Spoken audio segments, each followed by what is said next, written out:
നമ്മുടെ ഈ ഒരു ട്രാവൽ പ്രോഗ്രാമിൻ്റെ ഒരു പ്രത്യേകത നമുക്കറിയാം. ഒരുപാട് ട്രാവൽ പ്രോഗ്രാം യൂട്യൂബിലായാലും ചാനൽ കുറവാണെങ്കിലും യൂട്യൂബ് ചാനലിൽ ഒരുപാട് ട്രാവൽ പ്രോഗ്രാംസ് ഒക്കെ നമ്മൾ കാണാറുണ്ട്. അത് നമ്മൾ കാണുന്നത് ഈ സ്ഥലത്തെ എക്സ്പ്ലോർ ചെയ്യാം, ഫുഡ് എക്സ്പ്ലോർ ചെയ്യാം. പക്ഷെ ഇതിൽ നിന്ന് നമ്മൾ ഇതിൽ ഉദ്ദേശിക്കുന്നത് സ്ഥലവുമുണ്ട്, ഫുഡുണ്ട്, അതിൻ്റെ കൂടെ ഓരോരുത്തരുടെ ജീവിതമുണ്ട്. അതാണ് നമ്മൾ മറ്റിൽ നിന്നൊരു വ്യത്യസ്തമാക്കാൻ ശ്രമിക്കുന്ന ഒരു കാര്യം. അപ്പോൾ ആ രീതിയിൽ തന്നെയാണ് നമ്മൾ ഓരോ വീഡിയോയും ഷൂട്ട് ചെയ്യുന്നത്. പല ആളുകളെയും നമുക്കറിയാം, പൊന്നാനിക്കാരായ പല ആളുകളും, പൊന്നാനിക്കാരല്ല മലയാളികളായ പല ആളുകളും നമ്മുടെ ഈ പ്രോഗ്രാമിൽ വന്നിട്ടുണ്ട്. പല കഴിവുള്ള ആളുകളും. നിങ്ങൾക്ക് പല വീഡിയോസ് കാണുമ്പോഴും അറിയാം, നമ്മൾ ഇവർക്കൊക്കെ ഇങ്ങനൊരു കഴിവുണ്ടോ എന്ന് മനസ്സിലാക്കുന്ന പല വ്യക്തികളെയും നമ്മൾ ഈ പ്രോഗ്രാമിൽ പരിചയപ്പെടുത്താറുണ്ട്. അതുപോലെ തന്നെ നമ്മുടെ നാട്ടിൽ പലപ്പോഴും പല ആളുകളെയും കല്യാണങ്ങളിലും അതുപോലത്തെ എന്തെങ്കിലുമൊക്കെ റോട്ടിൽ കൂടെ വണ്ടിയിൽ പോകുമ്പോഴൊക്കെ കാണുള്ളൂ. അവരെന്താണെന്ന് ചിലപ്പം ഈ UAE-യിലുള്ളോ അല്ലെങ്കിൽ ഈ ദുബായിലോ അല്ലെങ്കിൽ ആ സ്ഥലത്തുള്ളവർക്ക് മാത്രമേ അറിയുള്ളൂ അവരെന്താണ് എന്നുള്ളത്, പൂർണ്ണമായിട്ട് അറിയുള്ളൂ. അത് നമ്മുടെ നാട്ടിലുള്ള ആളുകളെ എത്തിക്കുക എന്നും ഈ ഒരു പ്രോഗ്രാമിൻ്റെ ലക്ഷ്യമാണ്. അപ്പോൾ അതിൻ്റെ ഭാഗമായിട്ടാണ് നമ്മളിവിടെ എത്തിയിട്ടുള്ളത്. അപ്പോൾ ഇതാണ് നമ്മുടെ റിയാസ്കയുടെ ഫ്ലാറ്റ്. അപ്പോൾ ആള് വന്ന് റെഡി ആയിട്ടുണ്ട്. അപ്പം ബാക്കി കാര്യങ്ങളൊക്കെ നിങ്ങൾ ചോദിക്കാൻ ആഗ്രഹിക്കുന്ന ഞാൻ എൻ്റെയിലൂടെ ചോദിക്കുന്നു എന്ന് മാത്രമേ ഉള്ളൂ. അപ്പോൾ റിയാസ്ഖാൻ അറിയുന്ന UAE-ക്കാർക്ക് എല്ലാവർക്കും അറിയാം, നാട്ടിലുള്ളവർക്കും അറിയാം. അറിയാത്ത ഒരുപാട് ആളുകളുണ്ട്, അവർക്ക് വേണ്ടിയിട്ടാണ് പരിചയപ്പെടുത്തുന്നത്. അപ്പോൾ എന്തായാലും നമ്മളിവിടെ റിയാസ് റെഡി ആയിട്ടുണ്ട്. അപ്പോൾ നമുക്ക് ആദ്യം നമ്മുടെ ഈ പ്രോഗ്രാമിലേക്ക് സ്വാഗതം. ഈ തിരക്കുള്ള സമയത്ത് പോലും നമുക്ക് വേണ്ടി കുറച്ച് സമയം ചിലവഴിച്ചതിന് ആദ്യമായിട്ട് നന്ദി അറിയിക്കുകയാണ്. അത് നമുക്ക് തുടങ്ങാം. അപ്പോൾ ഞാൻ തുടക്കത്തിൽ പറഞ്ഞ പോലെ ഞാൻ റിയാസ് ഖാനെ വിളിച്ചിരുന്നു.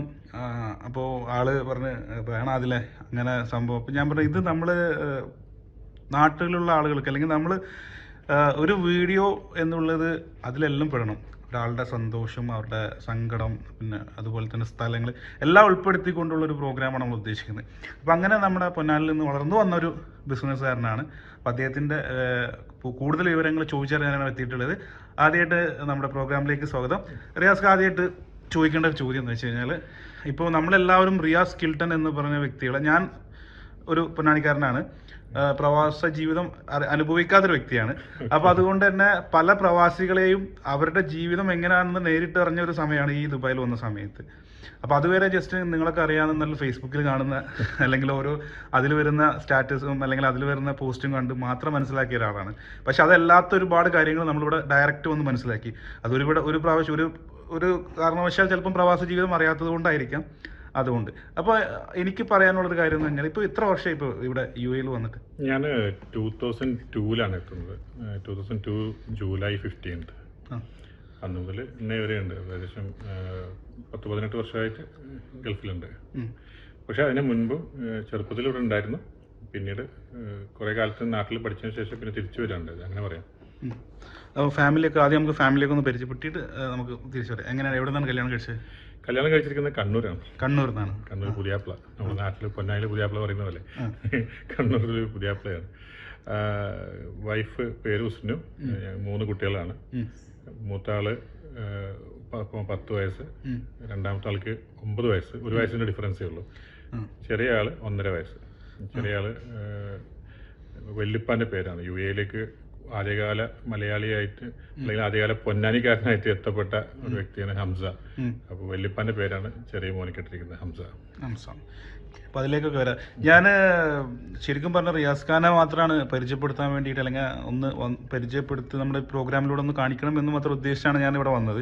പക്ഷെ ഇവിടെ വന്നപ്പോൾ ഒരുപാട് കാര്യങ്ങൾ എനിക്ക് മനസ്സിലാക്കി പറ്റി. എനിക്ക് തോന്നുന്നു റിയാസ് ഖാനേക്കാളും ഒരുപാട് കാര്യങ്ങൾ ചോദിച്ചറിയാൻ പറ്റിയ ആൾ റിയാസ് ഖാൻ്റെ ഉമ്മയാണ്.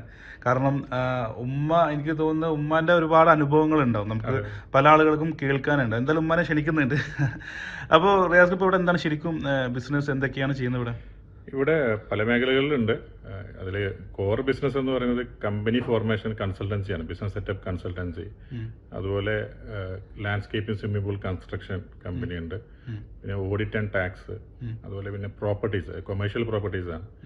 ഇതെല്ലാം കിൽട്ടൺസ് എന്നുള്ള ബ്രാൻഡിലാണ്. പിന്നെ ബിസിനസ് മന്ത്ര എന്ന് പറഞ്ഞിട്ട് മറ്റൊരു ഫേം കൂടിയുണ്ട്, ഒരു പാർട്ട്ണർ കൂടിയുണ്ട്. അങ്ങനെ 4-5 ഫേം. ഞാൻ അതിന് മുൻപൊക്കെ ആയിട്ട് ഒരു 9 വർഷത്തോളം ഗോൾഡ് ഇൻഡസ്ട്രിയിലായിരുന്നു. അൽമദീന ഗോൾഡ് ബുള്ളിയൻ, അതുപോലെ ഗോൾഡ് ഓർണമെന്റ്സ് മാനുഫാക്ചറിങ്, അങ്ങനെയൊക്കെ ആയിരുന്നു. അങ്ങനെ ബിസിനസ് തരത്തിൽ നോക്കുകയാണെങ്കിൽ പല മേഖലകളും ഇങ്ങനെ എന്താ പറയുക വന്നും പോയിക്കൊണ്ടിരിക്കുന്ന ഒരു ഇതാണ്. നേരത്തെ പരിചയപ്പെടുത്തുമ്പോൾ അതിൽ പറഞ്ഞ് പൊന്നാനി എന്നുള്ള ബിസിനസ്മാൻ, അതിലുപരി ഒരു സോഷ്യൽ വർക്കർ എന്ന് അറിയപ്പെടാൻ ആഗ്രഹം. കാരണം ബിസിനസ്സിലെ വിജയങ്ങളൊന്നും ശാശ്വതമാണെന്നൊന്നും വിശ്വസിക്കുന്നില്ല. അല്ല, അത് ഞാൻ അതിലേക്ക് വരുന്നുണ്ട്. അപ്പോൾ നമ്മൾ വൺ ബൈ ആയിട്ട് വരാമെന്ന് വിചാരിച്ചു. അപ്പോൾ പറഞ്ഞ് നിർത്തിയെടുത്ത് നമുക്ക് തുടങ്ങാം. ഇപ്പോൾ നേരത്തെ ഞാൻ പറഞ്ഞ ഫേസ്ബുക്കിലൂടെ ഞാൻ ഒരുപാട് കാര്യങ്ങൾ അറിയുന്നത്, കാരണം ഡയറക്റ്റ് പൊന്നാനിക്കാരനാണെങ്കിലും ഡയറക്റ്റ് പരിചയപ്പെടാൻ പറ്റിയിട്ടില്ല. അപ്പോൾ അതുകൊണ്ട് ഞാൻ അതിൽ കാണുന്ന ഒരു സംഭവമാണ് ഒരു ഹോപ്പ്, അല്ലേ? ഹോപ്പ്. അത് എങ്ങനെയാണ് അതിൻ്റെ ഒരു hope child cancer care foundation എന്ന് പറഞ്ഞാൽ ഞങ്ങൾ 2016 ആരംഭിക്കുന്നത്. എൻ്റെ വളരെ അടുത്ത സുഹൃത്തായിട്ടുള്ള ഹാരിസ് ഖാൻ എന്ന് പറയുന്ന വ്യക്തിയാണ് അതിന് നിമിത്തമായത്. അദ്ദേഹത്തിൻ്റെ കുഞ്ഞ് പീഡിയാട്രിക് ഓൺകോളജി പേഷ്യൻ്റാണ്. അപ്പോൾ അത് ആ കുട്ടിയുടെ ട്രീറ്റ്മെൻറ്റ് നടക്കുന്നത് US അതിൻ്റെയൊക്കെ ചർച്ചകളും ഡിസ്കഷൻസൊക്കെ നടക്കുന്ന സമയത്താണ് ഇത്തരത്തിലൊരു ആശയം വരുന്നത്. ഇപ്പോൾ തുടങ്ങി വെച്ച് ഞങ്ങൾക്ക് 6 സെൻറ്ററുകളുണ്ട് കേരളത്തിൽ. പീഡിയാട്രിക് ക്യാൻസർ ആയിട്ടുള്ള കുട്ടികൾക്ക് ചാരിറ്റി. ടോട്ടലി നമ്മൾ ഇവിടെയും ട്രേഡ് ലൈസൻസ് ഉണ്ട് നമുക്ക്.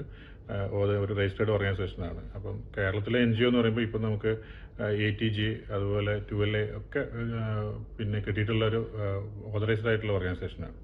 250ഓളം കുട്ടികൾ നമുക്കിപ്പം അതിൻ്റെ ഒരു എന്താ പറയുക ആനുകൂല്യങ്ങൾ അനുഭവിക്കുന്നുണ്ട് കേരളത്തിൽ.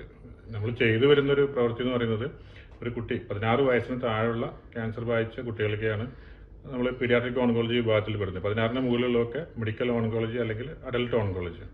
ഈ 16 വയസ്സിന് താഴെയുള്ള കുട്ടികൾ ആരെങ്കിലും ഇങ്ങനത്തെ ഒരു കേസ് വരികയാണെങ്കിൽ, അത് സാമ്പത്തികമായിട്ട് പിന്നോക്കം നിൽക്കുന്ന കുട്ടികളാണെങ്കിൽ നമുക്ക് തീർച്ചയായിട്ടും പൊന്നാനി ഭാഗത്തു നിന്നൊക്കെ നമുക്ക് നിങ്ങൾക്ക് എല്ലാവർക്കും അറിയുന്ന ആരെങ്കിലും കുട്ടികളുണ്ടെങ്കിൽ നമുക്കത് ഏറ്റെടുത്ത് അവർക്ക് വേണ്ടിയിട്ടുള്ള എല്ലാ സൗകര്യങ്ങളും, അതിൽ താമസിക്കാവുന്ന സൗകര്യം, അതുപോലെ അവർക്കുള്ള ന്യൂട്രീഷൻ, ഫുഡ്, ട്രീറ്റ്മെൻറ്റ്, അതുപോലെ ഹോസ്പിറ്റലിലേക്കുള്ള ഫെസിലിറ്റി, അങ്ങനെ തുടങ്ങി ആ ഒരു കുട്ടിയുടെ കംപ്ലീറ്റ് കാര്യങ്ങൾ നമ്മൾ ഏറ്റെടുക്കാം. അതുപോലെ ഞങ്ങൾക്ക് HBL ഹോപ്പ് ബിയോണ്ട് ലുക്കീമിയ എന്ന് പറഞ്ഞിട്ട് ലുക്കീമിയ ഉള്ള കുട്ടികൾക്ക് വേണ്ടി മാത്രമായിട്ടുള്ള പ്രൊജക്റ്റ് ഉണ്ട്.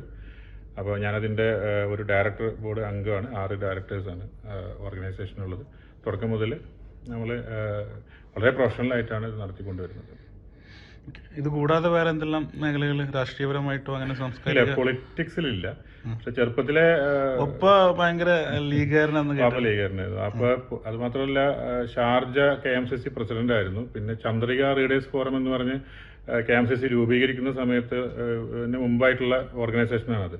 അതിൻ്റെ പ്രസിഡന്റ് ആയിരുന്നു. പിന്നെ നിങ്ങൾക്കറിയാം പൊന്നാനിയിലെ QMA CMA ഇതൊക്കെ തുടങ്ങി വെച്ച സ്ഥാപക നേതാവാണ്. അപ്പോൾ ഇപ്പോഴും കാസിമീദാന പണ്ടത്തെ അവിടെ എപ്പോഴും കാതറാജി നഗർ എന്ന് അറിയപ്പെടുന്നത് ഒരു അഭിമാനമാണ്. പൊന്നാനിൽ വാപ്പാൻ്റെ പേരിലൊരു സ്ഥലമുണ്ടെന്ന് പറയുന്നത്. പിന്നെ വാപ്പ പൊളിറ്റിക്സിലുണ്ടായിരുന്നു. പക്ഷെ ഞാൻ പൊളിറ്റിക്സിലില്ല. പക്ഷേ പല മറ്റ് ഓർഗനൈസേഷൻ്റെ ഭാഗമായിട്ട് നിൽക്കുന്നുണ്ട്. ഇവിടെ മലയാളികളുടെ ബിസിനസ്സുകാരുടെ ഒരു ഓർഗനൈസേഷൻ ഉണ്ട്, IPA ഇൻ്റർനാഷണൽ പ്രൊമോട്ടേഴ്സ് അസോസിയേഷൻ.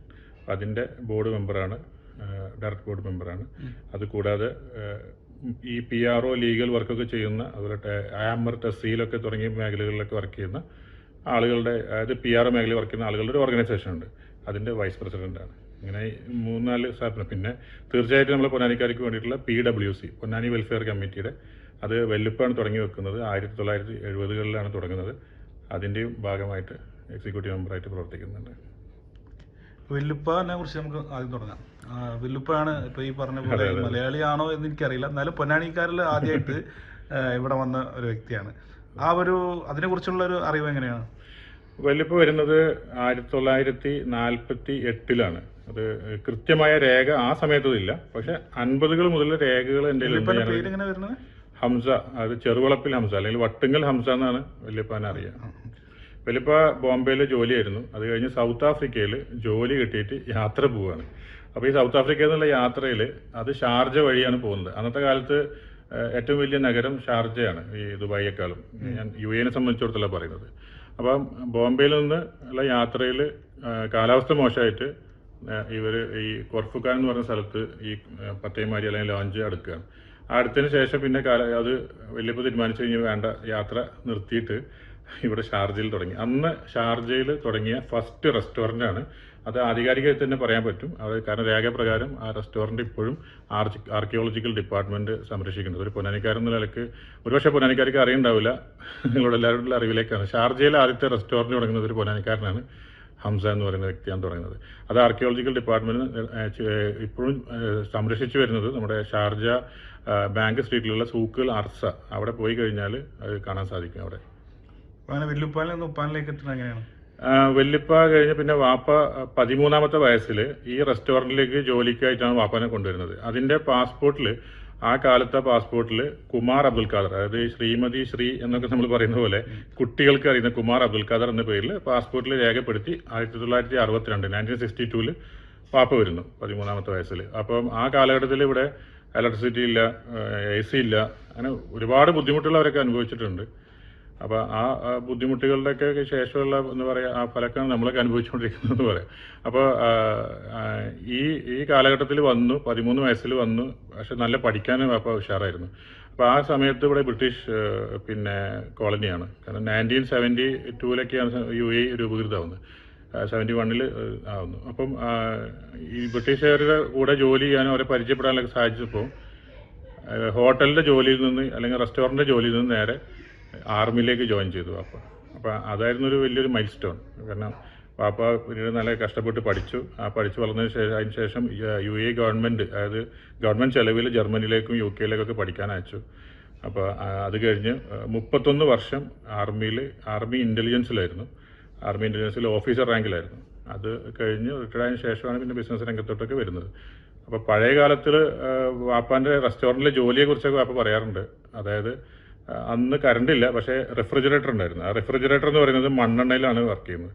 അപ്പോൾ അത് പമ്പ് ചെയ്യാനൊക്കെ ഉള്ള ജോലിയാണ് വലിയപ്പോൾ വാപ്പാനെ ഏൽപ്പിച്ചത്. പമ്പ് ചെയ്യുക, അതിൻ്റെ അളവ് നോക്കുക, അതിനകത്ത് സാധനം എടുത്ത് വെക്കുക, അത്തരത്തിലുള്ള ജോലികളൊക്കെ ചെറിയ കുട്ടിയായതുകൊണ്ട് ഏൽപ്പിച്ചിരുന്നു എന്നൊക്കെ പറയാറുണ്ട്. അപ്പോൾ അതിൽ നിന്ന് വാപ്പാനിൽ നിന്ന് മകനിലേക്ക് വന്നപ്പോൾ അതെങ്ങനെയാണ് ആ ഒരു വരവ്?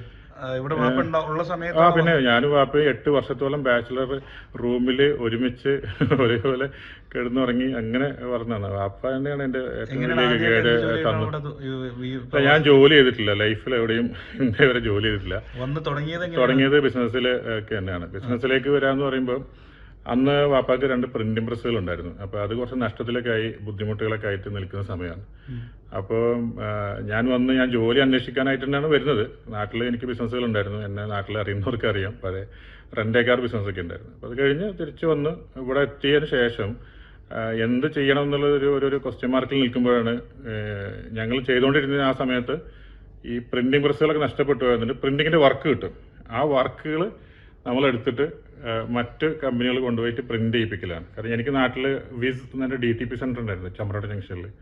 അപ്പോൾ ഈ വർക്കുകൾ അറിയുന്നതുകൊണ്ട് അതാണ് ചെയ്തുകൊണ്ടിരുന്നത്. അപ്പോൾ ആ സമയത്താണ് ഒരു പ്രിന്റിംഗ് പ്രസ് ലൈസൻസ് എടുക്കാൻ വേണ്ടിയിട്ട് മറ്റൊരു പ്രിന്റിംഗ് പ്രസ്സിലെ കുറച്ച് ആൾക്കാർ വാപ്പാനെ സമീപിക്കുന്നത്. അതിൻ്റെ കാരണം ആ ലൈസൻസ് സ്റ്റോപ്പായിരുന്നു. ഞാൻ കുറേ ദീർഘിപ്പിച്ച് പോകുന്നില്ലല്ലോ. അപ്പോൾ ആ ലൈസൻസ് സ്റ്റോപ്പായിരുന്നു. അപ്പോൾ വാപ്പാൻ്റെ ഈ റൂളിംഗ് ഫാമിലിയൊക്കെ ആയിട്ടുള്ള ബന്ധങ്ങൾ കാരണം കൊണ്ട് വാപ്പാനോട് ആ ലൈസൻസ് എടുത്തു കൊടുക്കാൻ പറയാം. ആ ട്രേഡ് ലൈസൻസ് എടുത്തു കൊടുക്കാൻ പറഞ്ഞപ്പോൾ അപ്പോൾ അത് ഒരു ഷെയ്ഖിനെ കണ്ടു. ഷെയ്ഖ് അബ്ദുള്ള, ഷാർജയിലെ റൂളിംഗ് ഫാമിലി മെമ്പറാണ്. അദ്ദേഹത്തെ കണ്ടു, ഈ ലൈസൻസ് എടുത്തു കൊടുത്തു. അപ്പം ഈ ലൈസൻസ് എടുത്തു കൊടുത്തതിന് ശേഷം അവർ കുറച്ച് ക്യാഷ് തന്നപ്പോൾ വാപ്പ വാങ്ങിച്ചില്ല. അതെൻ്റെ തൊഴിലിൽ ഞാൻ സഹായിച്ചാണെന്ന് പറഞ്ഞിട്ട്. പക്ഷേ അവരത് നിർബന്ധിച്ച് പറഞ്ഞു, പക്ഷേ വാങ്ങിച്ചില്ല. പക്ഷേ അത് അവർ പോയതിന് ശേഷം ഞാൻ വാപ്പാനോട് ചോദിക്കും, അപ്പോൾ നമുക്കൊരു പ്രൊഫഷൻ ആക്കിയല്ലോ എന്നുള്ളത്. അപ്പോൾ അന്നേ വരെ ചിന്തിക്കാത്തൊരു കാര്യം അത് പ്രൊഫഷനിലേക്ക് ഇങ്ങനെ എത്തിപ്പെടുന്നത്. പിന്നെ അതിനുശേഷം പിന്നെ ആ ഷെയ്ഖുമായി ബന്ധപ്പെട്ട് തന്നെ ഷെയ്ഖ് അബ്ദുള്ള മാനേജ്മെന്റ് കൺസൾട്ടൻസി, സാംകോ എന്ന പേരിൽ ഷാർജയിൽ ഫസ്റ്റ് സ്റ്റാർട്ട് ചെയ്യുന്നത്. അതാണ് പിന്നീട് കിൽട്ടൺസ് ഒക്കെ ആയിട്ട് മാറി. അതാണ് ഇപ്പോൾ നമ്മുടെ ആര് പറഞ്ഞാലും ഒരു ബിസിനസ് തുടങ്ങണമെങ്കിൽ ആദ്യം റിയാസിനെ കാണണം എന്നുള്ളതിലേക്ക് മാറിയതിന്റെ തുടക്കം അതാണ്. അതെ, തുടക്കം അതാണ്. കാരണം സാധാരണ ഈ മേഖലയിലുള്ളവരൊക്കെ പല ടൈപ്പ് സെന്ററുകൾ അല്ലെങ്കിൽ പലയിടത്തും ജോലി ചെയ്തിട്ടൊക്കെ വരുന്നത്. ഞാൻ ഈ ഒരു പ്രത്യേക ഇൻസിഡന്റിലൂടെയാണ് ഇങ്ങനെ ഇതിലെത്തിപ്പെടുന്നത്. പിന്നെ ഇവിടെ ഒരുപാട് ശേഖരണങ്ങളുണ്ട് കേട്ടോ, ഇവരെ പഴയകാല പാസ്പോർട്ട് മുതൽ. അതെ, ഞാൻ അതിൽ വിളിച്ചപ്പോൾ ആദ്യം പറഞ്ഞത് എന്നെ കുറിച്ച് പറയണ്ട, എൻ്റെ ചരിത്രത്തെ കുറിച്ച് പറയാൻ. കാരണം എനിക്കത് പറയാൻ ഭയങ്കര ആഗ്രഹമുണ്ട്. പ്രത്യേകിച്ച് പൊന്നാനിക്കാർക്ക് അറിയുണ്ടാവില്ല എന്നുള്ളതുകൊണ്ടാണ്. കാരണം ഈ ഇത്രയും കാലം പഴക്കമുള്ള 1950കളിലെ വിസ, 60കളിലെ വിസ. ഉമ്മ വന്നത് 74, 74 മുതൽ ഉമ്മയുണ്ട്. 43 വർഷം മുമ്പ് പൊന്നാനിയിൽ നിന്ന് എത്തി ഒരു വനിത. അപ്പോൾ ഇത്രയും ഡോക്യുമെന്റ്സുകളൊക്കെ കാണിച്ചു തരാൻ എനിക്ക് നല്ല താല്പര്യം. പിന്നെ Dubai ruler Sheikh Mohammed bin Rashid al Maktoum, അദ്ദേഹത്തിൻ്റെ സർട്ടിഫിക്കറ്റ് കിട്ടിയിട്ടുള്ള ഒരാളാണ് ഫാദർ, ഗുഡ് സർവീസ് സർട്ടിഫിക്കറ്റ്. അപ്പോൾ അതിൻ്റെയൊക്കെ സർട്ടിഫിക്കറ്റ് ഒക്കെ ഉണ്ട്. അങ്ങനെ അതുപോലെയൊക്കെയുള്ള ഡോക്യുമെന്റ്സ്, പ്രത്യേകിച്ച് നാഷണൽ ഡേ ആഘോഷിക്കുന്ന സമയമാണ്.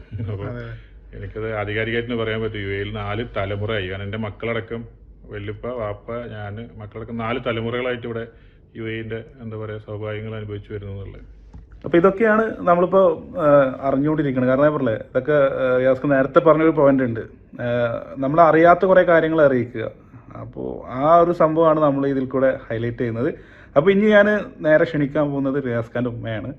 ഉമ്മാക്ക് ഒരുപാട് ഓർമ്മകളുണ്ടാവും. നമുക്കറിയില്ല, ഈ പഴമക്കാര ഓർമ്മകളൊക്കെ ഭയങ്കര പുതുമയാണ്.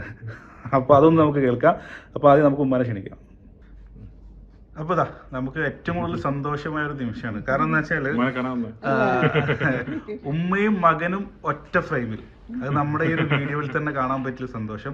കാരണം റിയാസ് ഖാൻ എപ്പോഴും നമ്മൾ കാണുന്നത് ആ മറ്റേ സൂട്ടും കോട്ടൊക്കെ ഇട്ടിട്ട് ഒരു സ്റ്റേജിൻ്റെ അവിടെ നിൽക്കുന്നതും പ്രസംഗിക്കുന്നതും സ്പീച്ച് ചെയ്യുന്നതും. അപ്പോൾ ഞാൻ ടോട്ടലി ഡിഫറെൻ്റ് ആയിട്ടുള്ള റിയാസ് ഖാനെ കാണിക്കാനാണ് ഞാൻ ഇവിടെ വന്നിട്ടുള്ളത്. എനിക്ക് അതിന് ഇതും കൂടി വന്നപ്പോൾ സത്യം പറഞ്ഞാൽ 100% ഹാപ്പിയാണ്. ഇനി നമുക്ക് ഉമ്മാൻ്റെ അടുത്ത് പോവാം. അസ്സലാമു അലൈക്കും. അപ്പൊ ഉമ്മ കുറെ വർഷമായില്ലേ ഇപ്പൊ ഈ ദുബായില്? ഞാൻ 74 അന്നാണ് അല്ലെ? എങ്ങനെയുണ്ടാകും അന്ന് ദുബായിലേക്ക് വന്ന് ഇറങ്ങുമ്പോ നാട്ടിൽ നിന്ന്? അന്നതൊരു പറഞ്ഞാല് ഉമ്മ ഉപ്പ ഒരു കൂട്ടുകുടുംബത്തിൽ നിന്ന് മാറി ആണ് നമ്മളെ ഈ മരുഭൂമിയിലേക്ക് വരുന്നത്. അപ്പൊ അന്ന് അവിടെ എന്താ മനസ്സിൽ തോന്നിയത്? വലിയൊരു വിഷമം പോലെ തോന്നിയല്ലേ? കാരണം അന്നിങ്ങനെ ദുബായ് ഇങ്ങനെ പുരോഗമിച്ചിട്ടില്ല, ജനങ്ങളൊന്നും ഇല്ല, കേരളത്തിലെ ആൾക്കാരൊന്നും അധികം ഇല്ല. അത് കാരണം ഒരു വിഷമം ഉണ്ടായിരുന്നു. പിന്നെ വീട്ടിലെല്ലാവർക്കും ഒരു വിഷമം കരച്ചിലായിരുന്നു അന്ന് വരുമ്പോൾ. അന്നൊക്കെ എങ്ങനെയാണ് ഇപ്പൊ വീട്ടിലിപ്പോ തന്നെ ഒരുപാട് സൗകര്യങ്ങളുണ്ട്. ഇപ്പൊ നേരിട്ട് കണ്ടു വിളിക്കാനും എപ്പോഴും ഫോൺ ചെയ്യാനും വാട്സപ്പ് ഒക്കെ വഴി ഒരുപാട്. അന്ന് തന്നെ അങ്ങനത്തെ ഒരു ഇതില്ലാത്തൊരു സമയമാണ്. വിട്ട് കഴിഞ്ഞാൽ പിന്നെ എങ്ങനെയാണ് നാട്ടുമായിട്ടൊരു ബന്ധം ഉണ്ടായിരുന്നത്? എപ്പോഴെങ്കിലും കത്ത് എഴുതില്ല? അത് കത്ത് ചെയ്തില്ലാണ്, ഒരുപാട് കത്തുകൾ എഴുതിയിട്ടുണ്ട്. അപ്പൊ നാട്ടിൽ നിന്ന് ഒരു കത്തൊക്കെ വരുമ്പോൾ ഭയങ്കര സന്തോഷമായിരിക്കും അല്ലെ? വിശേഷങ്ങളൊക്കെ അറിയാൻ ഭയങ്കര സന്തോഷം. 8 ദിവസമൊക്കെ പിടിക്കുമല്ലോ ലെറ്റർ കിട്ടിയ വിവരം അറിയണമെങ്കിൽ. പിന്നെ പെട്ടെന്നല്ല കിട്ടണമെങ്കിൽ ടെലിഗ്രാം ചെയ്യണം. അങ്ങനെ എങ്ങനെ ഉണ്ടായിരുന്നു അന്ന് റിയാസ് ഖാന്റെ ഉപ്പാന്റെ ഒപ്പം ഉള്ളൊരു ആ ഒരു സമയത്ത് ഒരു പ്രവാസ ജീവിതത്തിൽ എങ്ങനെ മറക്കാൻ പറ്റാത്ത ഒരു ഓർമ്മ? നല്ല മറക്കാൻ പറ്റാത്ത ഒരു അവസ്ഥയിലാണ്. നല്ല അതിലെന്താണ് ഇപ്പൊ നമുക്ക് നമ്മളോട് ഷെയർ പറയാൻ പറ്റിയ ഒരു അനുഭവം എന്താണ് രസകരമായിട്ടുള്ള ആ ഒരു സമയത്ത്, ആ ഒരു കാലത്ത് ആദ്യമായിട്ട് ഒരു നമ്മൾ കേട്ട് പരിചയമുള്ള ഒരു, അല്ലെങ്കിൽ ഒരുപാട് ആളുകൾ ജോലി ചെയ്യാൻ വേണ്ടി വരുന്ന ഒരു സ്ഥലം, അപ്പൊ അവിടെ വന്നപ്പോൾ ഒരു അനുഭവം എങ്ങനെയായിരുന്നു? അത് ഇവിടെ വന്നപ്പോ നല്ല എക്സിബിഷനും കാര്യങ്ങളൊക്കെ ഉണ്ടായിരുന്നു. എക്സിബിഷനിലൊക്കെ പോയിരുന്നു. പിന്നെ അബുദാബി, റാസൽ ഖൈമ, മനാമ ഇങ്ങനെയൊക്കെയുള്ള സ്ഥലങ്ങളിൽ. അങ്ങനെ അന്നത്തെ യാത്ര എങ്ങനെയായിരുന്നു? യാത്രയൊക്കെ ടാക്സി ആയിരുന്നു അല്ലെ? അബുദാബിയിലേക്കൊക്കെ പോവാണെങ്കിൽ. ഇപ്പൊ അവിടെ നിന്ന് ഇപ്പൊ ഇത്രയും കൊല്ലം കഴിഞ്ഞിപ്പോ ഈ ഒരു തലമുറ എത്തിയപ്പോ മാറ്റങ്ങളൊക്കെ എന്താണ് തോന്നിയിട്ടുള്ളത്? മാറ്റമൊക്കെ ഭയങ്കര നല്ല ടൗണും ഇതൊക്കെ ഉണ്ട്, മാളും ദുബായ് മാളും. അന്നൊന്നും ദുബായ് മാളും ഇതൊന്നും ഇല്ല. ദുബായിന്റെ ഒരു കെറ്റപ്പ് ഉണ്ടായില്ല. ഇപ്പോഴാണ് ദുബായ് ദുബായ് അതൊക്കെ അന്നത്തെ കാലത്ത് ആളുകളുടെ. പിന്നെ അന്ന് എല്ലാ സ്ഥലത്തിനും കൂടി അടക്കിയിട്ട് പേർസിയാന്നാ പറയാ. ഇപ്പൊ അബുദാബി, റാസൽ ഖൈമ, അല്ലൈ, ഹുമൈ അങ്ങനെയൊക്കെയുള്ള പേരുകളാണ് വരുന്നത്. മോനിക്ക് ഇതൊക്കെ പറഞ്ഞു കൊടുക്കാറുണ്ടോ? പഴയ ഗൾഫിലൊക്കെ പറയുന്നുണ്ട്. അന്ന് മോനിക്ക് ഭയങ്കര ഗൾഫിലെത്താത്തൊരു വിസ്മയും. എന്റെ മൂത്ത മക്കളെല്ലാം ഇങ്ങനെ പറയും, ചെറുപ്പാകും, മകൻ ചെറുപ്പാകും. അപ്പൊ ഭയങ്കര ഒരു അസൂയ. ദുബായ് കാണാൻ പറ്റാത്തൊരു. അങ്ങനെ ദുബായിലിപ്പോ അങ്ങനെയല്ലേ? ബാക്കി മക്കളൊക്കെ എവിടെയാണ്? മക്കള് നാട്ടിലാണ്. ഞാൻ രണ്ടാമത്തെ മകളെ പ്രസവിച്ച് ഇവിടുന്ന് രാസിൽ ഹോസ്പിറ്റലാണ്, ദുബായ് രാസിൽ ഹോസ്പിറ്റൽ. അന്ന് പിന്നെ അക്കര ഇക്കരാന്ന് പറയല്. രാസിൽ ഹോസ്പിറ്റൽ അതായത് ദുബായ് അങ്ങനൊന്നുമില്ല. ദുബായ് ദേരാ ദുബായിനൊന്നുമില്ല.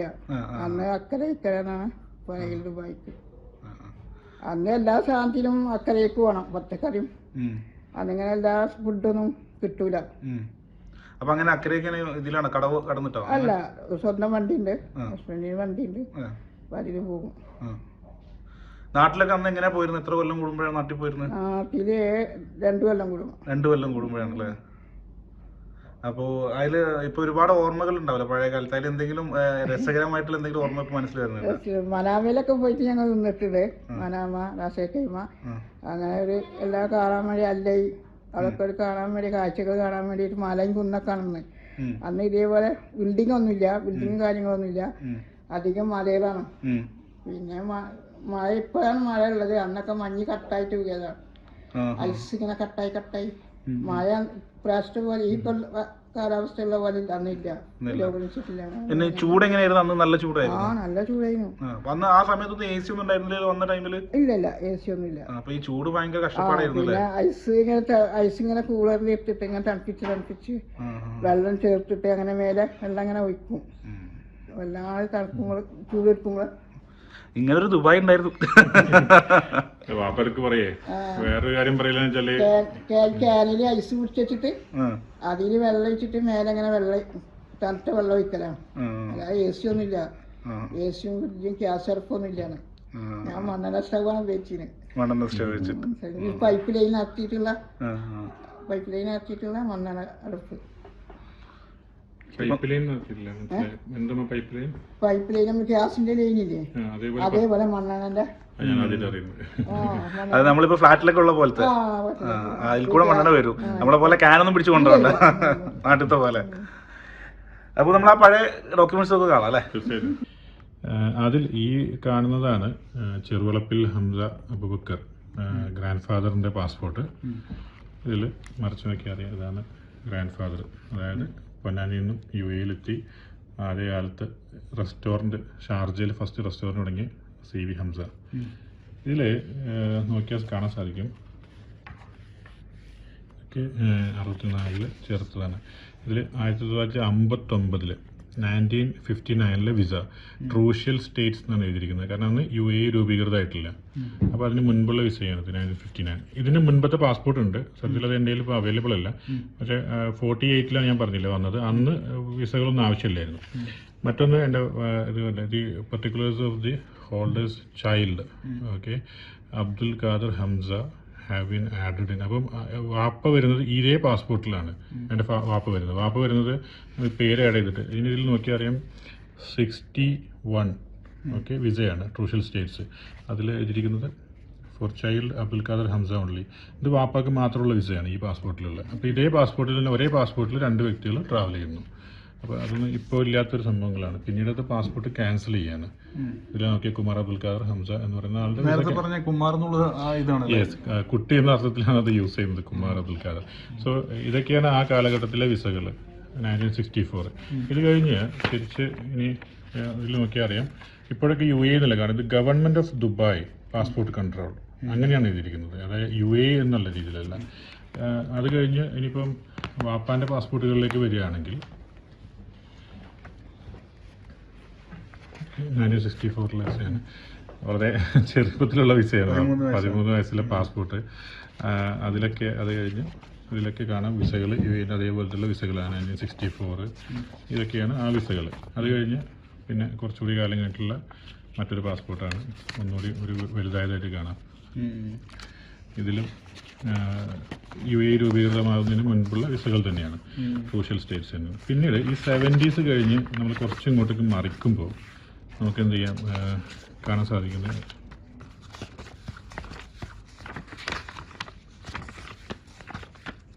ഇത് 72 ആയി. ഇനിയാണ് നമ്മൾ ദുബായ് മാറി നമ്മൾക്ക് അടുത്ത പാസ്പോർട്ടിൽ കാണാൻ സാധിക്കും. കാരണം UAE രൂപീകൃതമായതിനു ശേഷമുള്ള വിസയാണ് ഞാൻ നോക്കുന്നത്.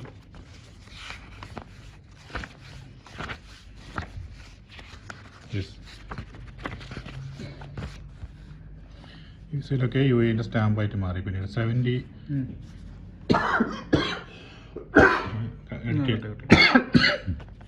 അപ്പോൾ പിന്നീട് അങ്ങോട്ടുള്ള വിസകളിൽ UAE എന്ന് വന്നു, UAE റെസിഡൻസ് വിസ. അപ്പോൾ ഇതൊക്കെയാണ് ആ വിസകൾ. അതെ, ഇനി ഉമ്മാൻ്റെ വരാം, പാപ്പാൻ്റെ പാസ്പോർട്ടുകൾ. അതിനുശേഷം ഇത് നേരത്തെ ഞാൻ പറഞ്ഞു, ഉമ്മ വന്നത് 74 വലിയ പാസ്പോർട്ടാണല്ലോ. അത് വലിയ പാസ്പോർട്ടാണ്. കുർപ്പാക്ക വീട്ടിൽ നഫീസു, ഉമ്മാൻ്റെ പഴയകാല ഫോട്ടോയാണ് അതിനകത്ത്.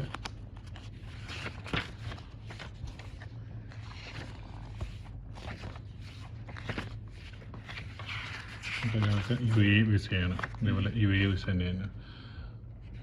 74 ഇത് അറബിക്കിലാണ് എഴുതിയിരിക്കുന്നത്, അതിന് 74 വിസ.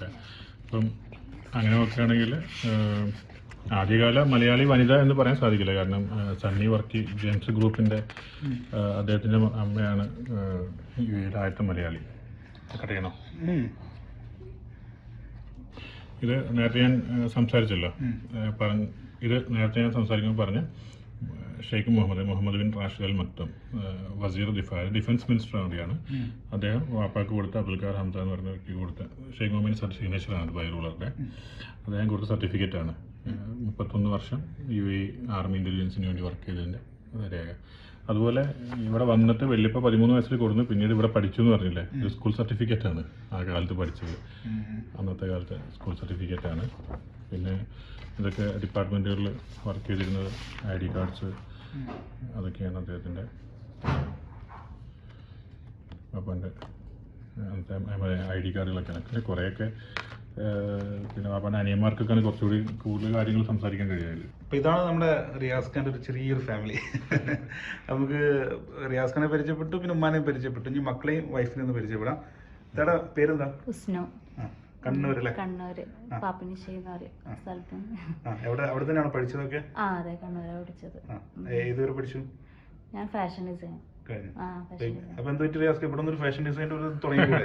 ആർക്കൊക്കെ പറയാറുണ്ട്, ഫാഷൻ ഡിസൈനേക്കാളും അവൾക്ക് ഇഷ്ടമുള്ള സംഭവം ഭക്ഷണം ഉണ്ടാക്കുക, നല്ലൊരു കുക്കാണ്. അപ്പൊ അടിപൊളി ഫുഡ് ഇങ്ങനെ ഉണ്ടായിക്കൊണ്ടിരിക്കും. ഞാൻ നല്ലൊരു തീറ്റക്കാരനാണ്. ഓക്കെ, അവിടെ പേരെന്താ? ഇല്ല ഇല്ല, ചെറുതായിട്ട് ഇങ്ങനെ പറയൂ. വെല്ലിപ്പാന്റെ പേര്? വെല്ലിപ്പാന്റെ പേര് നോക്കിയ മോനെ ഒരു ഹായ് പറഞ്ഞേ. ഷെയ്ഖിന്റെ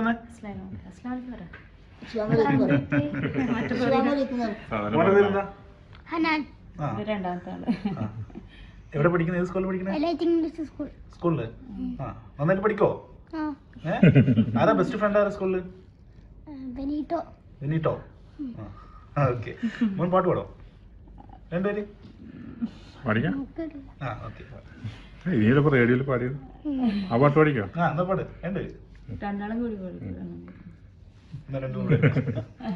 You're gonna take my home from the old town road. I'm gonna ride till I can't no more. Till I hit my home from the old town road. I'm gonna ride till I can't no more. കൈയുടെ കൊടുക്കട്ടാ. Okay, മോനെ പേര് പറയും. എൻ്റെ പേര് Hamdan. Hamdan അല്ലേ? ഞാൻ 4th ഗ്രേഡിലാണ് പഠിക്കുന്നത്, LIT English സ്കൂളിൽ. കുറെ ഫ്രണ്ട്സ് ഒക്കെ ഉണ്ടോ മോനക്ക്? നാട്ടിലോ? നാട്ടിലുണ്ട്. നാട്ടിലത്തെ ഫ്രണ്ടിന്റെ പേരെന്താ? നാട്ടില് ഹരതാത്ത അങ്ങനെ അല്ലേ? സർപ്പി അങ്ങനെ. മലയാളം പാട്ടൊക്കെ അറിയാം മോനക്ക്? മലയാളം പാട്ട് അറിയാം. അപ്പൊ നല്ലൊരു മലയാളം പാട്ടും കൂടി പാടാം. ഒരു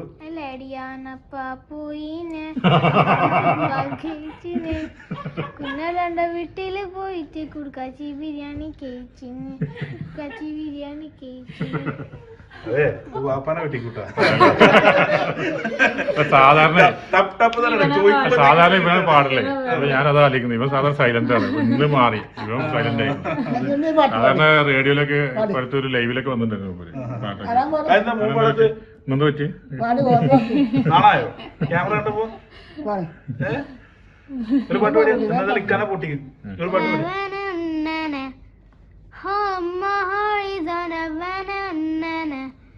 You took me back to Lisalana. All of my eyes on Havana was something but a manna. Havana. ഓമാടോ?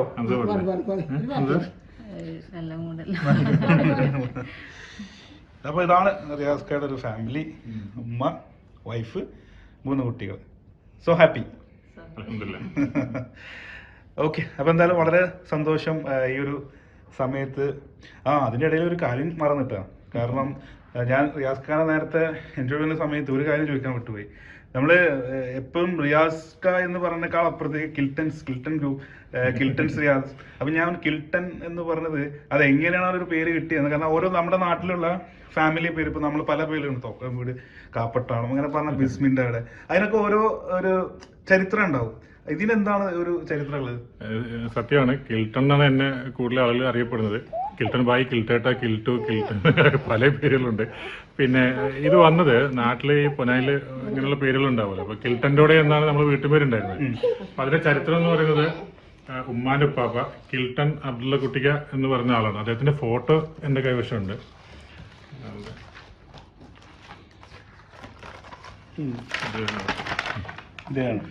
Kiltan അബ്ദുള്ളക്കുട്ടിക്ക. ഇപ്പൊ പൊന്നാനിയില് പണ്ട് പോർട്ടായിരുന്നല്ലോ, മെയിൻ പോർട്ടായിരുന്നു, ബൈപ്പൂരൊക്കെ പോലെ. അപ്പൊ പൊന്നാനി പോർട്ടിൽ നിന്ന് ലക്ഷദ്വീപായിട്ട് ബിസിനസ് ചെയ്തിരുന്ന ആളാണ്. അപ്പൊ ലക്ഷദ്വീപിൽ നിന്ന് നമുക്കറിയാം പല സാധനങ്ങൾ പൊന്നാനിലേക്ക് വരുന്നുണ്ട്. ലക്ഷദ്വീപിൽ നിന്ന് ശർക്കര, വിണ്ടിലും ഉണ്ടാക്കുന്ന ശർക്കര വരുന്നുണ്ട്, മാസ് വരുന്നുണ്ട്, പലതും വരുന്നുണ്ട്. അപ്പൊ കവരത്തി, മിനിക്കോയി, അഗത്തി അതുപോലെയൊക്കെയുള്ള ഒരു ദ്വീപാണ് കിൽട്ടൺ. അത് ലക്ഷദ്വീപിലെ സ്ഥലമാണ്. അപ്പൊ അവിടെ നിന്ന് ബിസിനസ് ചെയ്തിരുന്നതുകൊണ്ട് മൂപ്പർക്ക് അങ്ങനെ ഒരു പേര് വന്നു കിൽട്ടൻ്റെ അവിടെ, കിൽട്ടൺ അബ്ദുള്ളക്കുട്ടിക്ക. ആ പേരാണ് പിന്നീട് നമ്മൾ ഒരു ബ്രാൻഡാക്കി മാറ്റിയത്, കിൽട്ടൺസ് എന്ന പേരിൽ. ഇന്ത്യക്ക് ഒരു വാർഷിപ്പ് ഉണ്ട്, INS കിൽട്ടൺ എന്ന് പറഞ്ഞിട്ട്. ഈ പറയുന്ന ഐലൻഡിലാണ് ആ വാർഷിപ്പ് ഇപ്പോഴും ഉള്ളത്. അപ്പോൾ അങ്ങനെയാണ് കിൽട്ടൺ എന്നുള്ള ബ്രാൻഡ് വരുന്നത്. അൽഹംദുലില്ലാ ഇന്ന് 4 സ്ഥാപനങ്ങൾ കിൽട്ടൺ എന്നുള്ള പേരിലുണ്ട്. ഇത് പല ശാസ്ത്രമാണ്. ഇത് പല പേര് യൂസഫ്. ഓക്കെ.